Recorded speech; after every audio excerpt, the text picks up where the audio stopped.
Now, I'm going to show you the most accurate and complete nuclear simulation on YouTube using artificial intelligence. You'll see how many people will die. What would happen if nuclear bombs hit cities like London, New York, Moscow? What types of missiles Russia and the US would use? And also you'll learn where to hide if a nuclear war breaks out in your city. Initiation. As the nuclear threshold is crossed, hostilities escalate into a tactical nuclear war in Europe. Russia sends 300 nuclear warheads using airplanes and short-range missiles to hit NATO bases and advancing troops. NATO responds with about 180 nuclear warheads from airplanes. Russia's allies will be involved at this point. North Korea will send some nuclear missiles, not all of which will reach their target. China will also enter the confrontation. Casualties: 3 million people. With Europe destroyed, NATO launches a strategic nuclear strike of 700 warheads of US land and underwater missiles aimed at Russian and Chinese nuclear forces. The United States launches its main missile. The LGM-30 Minuteman III intercontinental ballistic missile is an element of the US National Strategic Deterrent Force. The warhead's yield is 300 kilotons. It is far from being the most powerful warhead in the world, but it is very accurate. The deviation is only 200 meters. Because of this precision accuracy, it is able to destroy the target with minimal collateral damage. Russia launches Satan. The missile system with this ICBM is designed to hit all kinds of targets, including those protected by modern missile defenses.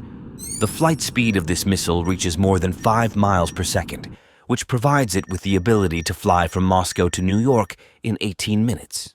An important advantage is the ability to use separable warheads and maneuverable monoblock warheads. On board, one missile can be 10 warheads with a power of 55 kilotons, and then the missile can fly 7,000 miles, which is almost equal to the diameter of the Earth. If 10 such warheads attack New York City, it would have a target area of more than 1,000 square miles and would kill about 5 million people. At first, nuclear weapons would be used as a method of preventing a retaliatory or second strike. Here it is more correct to speak not about the quantity, but about the quality of casualties. All means of use have priority targets. These are first of all missile launch mines, military facilities, large cities, large industrial enterprises, dams. If power engineers, military government bodies are killed, if power generation and transmission facilities are destroyed, the state will be irreversibly destroyed. In order to prevent the other side from rebuilding, Russia, China, and NATO are striking each other's 30 most populated cities and economic centers, using 10 warheads in each city depending on the population. Let's see what happens if, for example, a nuclear bomb falls in San Francisco. Fireball as hot as the sun rapidly expands to a radius of more than a kilometer. Anything trapped inside that fireball is instantly vaporized. In our simulation, the epicenter of the explosion is the Civic Center. It's a neighborhood with many government buildings. For those inside the fireball, it's instantaneous. They won't even realize it. Within a 5-kilometer radius of the epicenter, Chinatown, Embarcadero, Potrero Hill, and all areas west to Richmond will suffer the greatest destruction. Buildings will be destroyed and debris will fill the streets, creating extremely dangerous conditions for everyone in the vicinity. Given San Francisco's population density, the initial death toll could exceed 200,000 people and about 150,000 injured.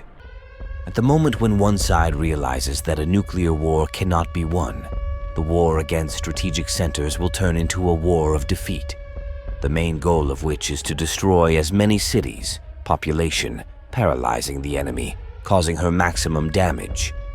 Let's see what happens when the Minuteman missile we talked about earlier hits the center of Moscow. At the moment of the explosion, a nuclear fireball with a temperature comparable to the temperature on the surface of the sun is formed in the very center. In our simulation, the epicenter of the explosion is the center of Moscow, the Kremlin, Red Square. Any objects and people directly in the center of the explosion will be instantly vaporized and physically destroyed. This phenomenon is called thermal annihilation. The radius of the fireball would be about 1 kilometer or half a mile. The entire historic center of Moscow will turn into an explosion crater in ash. Only those who happen to be in the subway will be able to escape. Moscow's subways have been designed since Soviet times, as well as bomb shelters. In the Moscow subway, there is everything to stay alive for the first time. The question is, what to do next and where to get out. Within a 4-kilometer radius of the epicenter, or 3 miles, most buildings will be destroyed. The line of destruction will reach exactly to the 3rd transportation ring. All the supreme systems of government, ministries, the State Duma, the Kremlin, all this will be within the radius of maximum destruction. The wave of destruction will reach the symbol of modern Russia, Moscow City.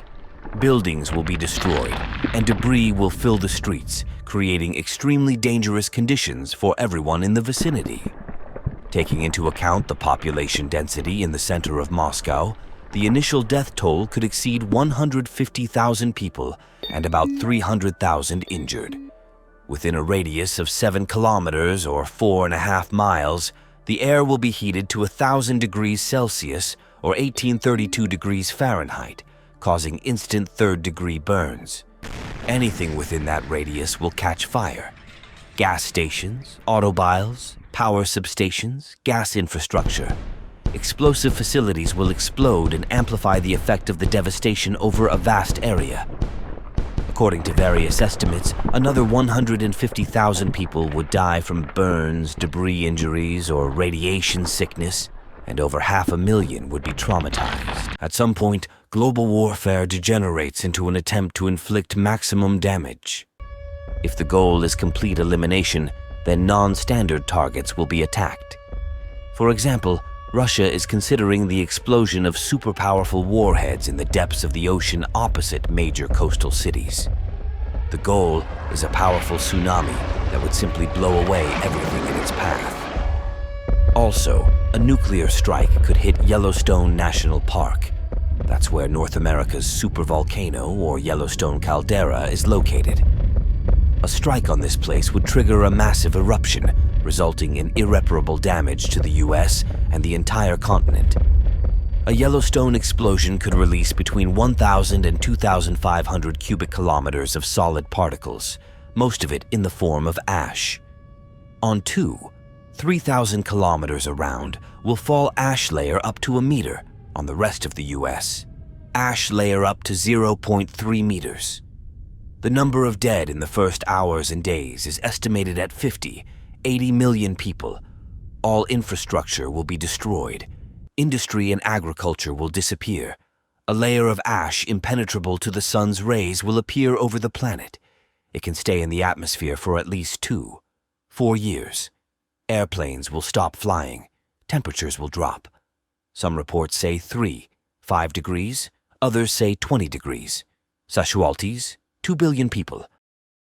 Stage 2, nuclear fallout. Along with the ash, radioactive fallout will fall all over the planet. The horror of radioactive fallout is its ability to spread radiation over a wide area, affecting people, animals, and the environment. Exposure to high levels of radiation can cause acute radiation sickness, which can lead to symptoms such as nausea, vomiting, diarrhea, and fatigue. In severe cases, radiation sickness can be fatal. Stage 3 nuclear winter and famine. The biosphere has been hit so hard that planet Earth will never be the same again. The ecosystem of the equatorial zone, which is tuned to almost constant temperatures, will be particularly affected. There, even if the forests are not burned, the higher forms of life are likely to disappear, apparently completely or almost completely. But in the northern regions, the situation will be different and very complicated. Here much will depend on what time of year a nuclear war will occur. During the winter months, much of the fauna and flora is in a state of anabiosis, that about 7 billion people could die within 2 years as a result of a third world nuclear war, which confirms the need for global cooperation to prevent it. Let's say no to any war, and it is better to create something new than to destroy ourselves.